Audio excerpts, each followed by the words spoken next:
तो चलिए बच्चों, अब हम आखिरी पार्ट पढ़ेंगे, श्री कृष्ण और युधिष्ठिर। महाभारत के युद्ध की समाप्ति के बाद श्री कृष्ण 36 बरस तक द्वारका में राज करते रहे।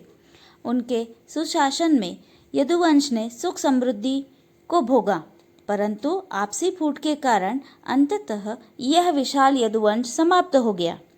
यह वंश नाश देखकर बलराम को असीम शोक हुआ और उन्होंने वहीं समाधि में बैठकर शरीर त्याग दिया। सब बंधु बांधवों का सर्वनाश हुआ देखकर श्री कृष्ण भी ध्यानमग्न हो गए और समुद्र के किनारे स्थित वन में अकेले विचरण करते रहे।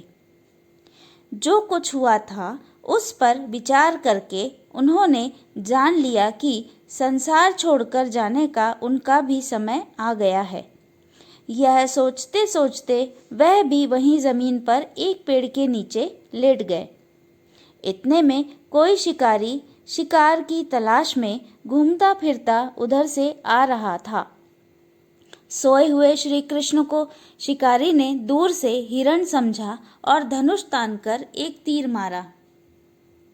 तीर श्री कृष्ण के तलवे को छेदता हुआ शरीर में घुस गया और उनके देहावसान का कारण बन गया। यह शोकजनक समाचार हस्तिनापुर पहुंचा और पांडवों के मन में सांसारिक जीवन के प्रति विराग छा गया। जीवित रहने की चाह अब उनमें न रही।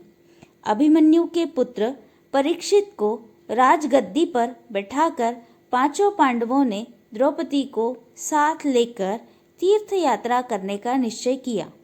वे हस्तिनापुर से रवाना होकर अनेक पवित्र स्थानों के दर्शन करते हुए अंत में हिमालय की ओर चल दिए। इधर परीक्षित और उनके वंशजों ने न्यायोचित शासन की परंपरा का निर्वाह करते हुए दीर्घ समय तक राज्य किया।